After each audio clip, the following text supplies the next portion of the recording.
para te explicar por que Lucas Moura virou dúvida para a partida entre São Paulo e Corinthians na próxima quinta-feira.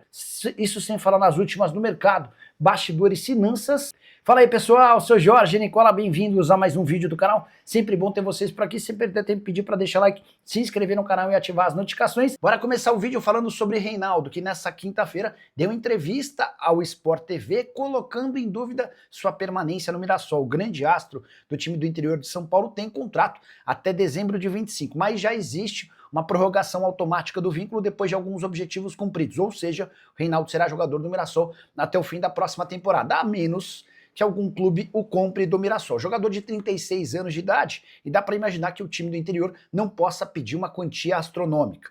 O que o Mirassol, ou melhor, o que o Reinaldo deu a entender é que ainda não crava sua permanência, porque segue aguardando por propostas. E especulações existem aos montes, nenhuma delas confirmada, mas o nome do Reinaldo tem sido ventilado em Vasco, Fluminense, Vitória, Santos e Ceará. Repito, nenhum desses clubes admite a busca pelo lateral de 36 anos de idade, que na atual temporada soma 42 jogos, 12 gols e 8 assistências. É de longe o grande destaque da maior zebra do futebol brasileiro em 2025 e talvez nos últimos tempos. O Mirassol faz sua temporada de estreia na Série A, é quarto colocado, praticamente garantido na Libertadores da América do ano que vem, e tem só a segunda menor folha salarial da primeira divisão. Somente o Juventude gasta menos do que o Mirassol, o custo do Mirassol de algo na casa dos 4 milhões de reais por mês. Agora de falar sobre o São Paulo, Lucas Moura mais uma vez é dúvida no tricolor. O jogador voltou a sentir dores no joelho direito, o mesmo que passou por 2 intervenções recentemente. O tratamento tem sido feito com fisioterapia, dessa maneira o Lucas Moura deixou de participar da rotina de treinos com bola.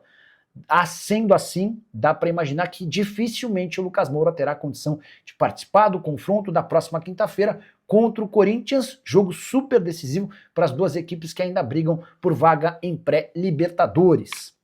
Só para lembrar, desde que foi contratado pelo São Paulo na temporada passada, Lucas sofre com uma série de problemas. A questão envolvendo o joelho pegou muito nesse ano. Ele chegou a passar por uma artroscopia no dia 30 para retirada de uma fibrose. Desde então esteve à disposição em 9 partidas, sendo 4 como titular e outras 5 saindo do banco de reservas.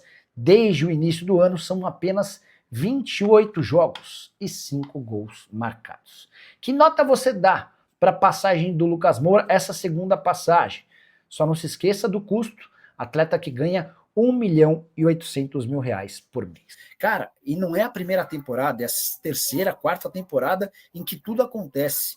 E o caso do São Paulo é tão assustador que foram 3 cirurgias de ligamento cruzado do joelho de centroavantes, você teve uma embolia pulmonar do Luiz Gustavo, você teve um problema cardíaco do Oscar, o Enzo Dias estava na Argentina e precisou passar por uma cirurgia às pressas por conta de uma hérnia.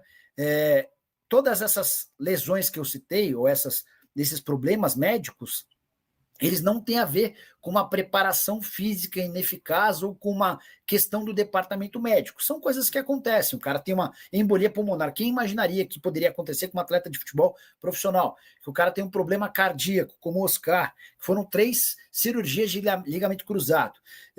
O Lucas Moura já é uma situação diferente, né? O Lucas tem tido problemas físicos e também de joelho. Inclusive o Lucas Moura virou dúvida para a partida da próxima quinta-feira contra o Corinthians, ele voltou a sentir o joelho, tá bom? Nicola, só falta precisar separar o social do futebol. Será que o Castanheira pode ser a solução para o nosso tricolor? Porque há uma bagunça lá com essa diretoria. Eu não vejo no São Paulo vontade em transformar o clube numa SAF ou caminhar nesse sentido, tá? Todos os dirigentes com quem eu converso, eles não trabalham em cima dessa possibilidade, não, tá? Não vejo o São Paulo com esse objetivo. O Belmonte divulgou nessa semana que o São Paulo tende a trazer 2 ou 3 reforços para a próxima temporada, tá? Se o Oscar se aposentar, aí a coisa dá uma bela melhorada. O Oscar abriria uma folga na folha do salarial de São Paulo de 2.300.000 reais por mês.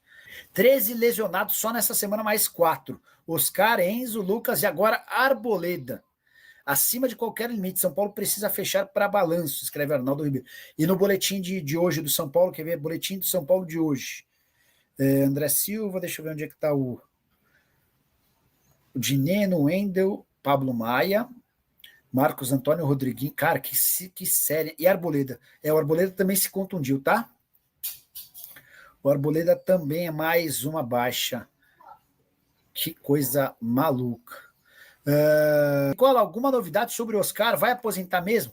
Paulão, eu nem tô indo muito atrás dessa história, porque é tipo do assunto muito particular, né, cara? Acho chato ficar, que ele não arrancar à força essa informação. O que dá para contar é que ele teve um desmaio, que nem é algo muito grave. Ele consegue continuar jogando futebol se assim quiser, mas ele tem sido pressionado pela família a abandonar o futebol com medo de que ele possa sofrer alguma coisa pior. Vale lembrar que ele tem contrato até dezembro de 27, e nesse período vai custar ao São Paulo 62 milhões de reais, tá? Ninguém no São Paulo vai admitir publicamente, mas se o Oscar anunciar aposentadoria, posso assegurar para vocês que ninguém no São Paulo vai ficar desesperado não, tá? Será que o São Paulo chega no dia 20 com pelo menos 11 para o Clássico? O último a sair apague a luz para quem está chegando agora. Mais uma lesão, a última delas do Arboleda. Semana desastrosa para o São Paulo. Mesmo sem jogos, o São Paulo deve perder o Lucas Moura, que sentiu mais uma vez o joelho. Perdeu o Enzo, que passou por uma cirurgia na Argentina. O caso do Oscar, o mais grave de todos, na terça-feira. E agora, a contusão do Arboleda, lesão muscular. Cara, que desastre, né? Vejo com bons olhos o retorno do Galopo. Marcos Antônio não tem substituto. Galopo quebra um galho. Eu acho que tem que vender o Galopo, cara. 4 milhões de euros, enfim. Moreira pode ficar por empréstimo no Porto em 26? Tinha perguntado para o Júlio Casares e ele respondeu que pode sim. Então já dá para entender que é grande a chance de o Moreira permanecer no Porto por empréstimo, tá? Quero falar agora sobre o São Paulo com informação exclusiva. O São Paulo já crava. Vai fazer sua última partida como mandante no Campeonato Brasileiro dentro do seu estádio. Jogo marcado contra o Internacional para 3 de dezembro. Essa data ainda pode ser reagendada pela CBF, mas esse confronto contra o Internacional será no Morumbi e não na Vila Belmiro, como havia sido programado nos últimos tempos. Preciso contar que o São Paulo tem recebido 6 shows internacionais. Já foram 2 apresentações do Imagine Dragons, mais uma apresentação do Linkin Park. Nesse sábado, Dua Lipa se apresenta e ainda a apresentação também do Oasis em 2 datas. Pois bem, o último dos shows no Morumbi ocorre no dia 22 de novembro. A partir do dia 23, o São Paulo inicia uma mega operação de limpeza do estádio, retirada do palco e implantação de um gramado que havia sido retirado para que não fosse danificado. Ou seja, do dia 23 até o dia 3, o São Paulo entende que terá condição de ter um gramado minimamente aceitável para a partida contra o Internacional. Até por isso o Tricolor já crava que fará seu último jogo como mandante no Campeonato Brasileiro dentro do próprio estádio. Pode ser uma partida decisiva para as pretensões do São Paulo de brigar por vaga em Libertadores. Nesse momento o Tricolor é o 8º colocado. E dessa maneira só vai para a pré-Libertadores se um dos times campeões da Copa do Brasil estiver entre os 7 primeiros. Casos, por exemplo, de Cruzeiro ou Fluminense. Se qualquer um desses times vencer a Copa do Brasil, o São Paulo, mesmo no 8º lugar, vai para a pré-Libertadores.